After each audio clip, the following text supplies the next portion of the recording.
ಕನಸಿನ ರಾಣಿ, ಕನಸಿನ ಕನ್ಯೆ ಮಾಲಾಶ್ರೀ ಯಾರಿಗೆ ಗೊತ್ತಿಲ್ಲ?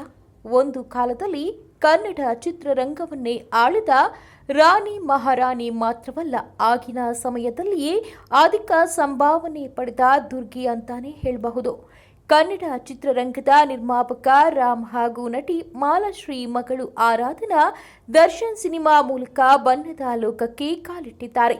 ಮೊದಲ ಸಿನಿಮಾದಲ್ಲಿ ಚಾಲೆಂಜಿಂಗ್ ಸ್ಟಾರ್ ಜೊತೆ ನಟಿಸುವ ಅವಕಾಶ ಆರಾಧನೆಗೆ ಸಿಕ್ಕಿತ್ತು. ಚಂದನವನದ ಆಕ್ಷನ್ ಕ್ವೀನ್ ಮಾಲಾಶ್ರೀ ಮಗಳು ಆರಾಧನಾ ರಾಮ್ ಕಾಟೇರ ಸಿನಿಮಾ ಮೂಲಕ ಸ್ಯಾಂಡಲ್ವುಡ್ಗೆ ಎಂಟ್ರಿ ಕೊಟ್ಟಿದ್ದು, ಇದೀಗ ಹೊಸ ಫೋಟೋಗಳನ್ನು ಹಂಚಿಕೊಂಡಿದ್ದಾರೆ.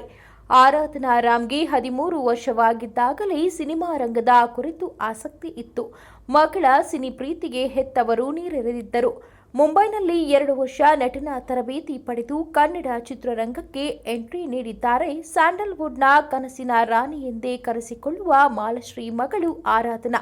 ಆರಾಧನಾ ಬ್ಯೂಟಿಗೆ ಈಗಾಗಲೇ ಫ್ಯಾನ್ಸ್ ಸಖತ್ ಫಿದಾ ಆಗಿದ್ದಾರೆ. ಕಾಟೇರ ಸಿನಿಮಾ ಮೂಲಕ ಸಿನಿ ಜರ್ನಿ ಶುರು ಮಾಡಿರುವ ಆರಾಧನಾ ಕನ್ನಡದ ಭರವಸೆಯ ನಟಿಯಾಗಿದ್ದು, ಇದೀಗ ಮಾಲಾಶ್ರೀ ಮಗಳಿಗೆ ಸಾಲು ಸಾಲು ಸಿನಿಮಾ ಆಫರ್ ಕೂಡ ಬರ್ತಿದೆ.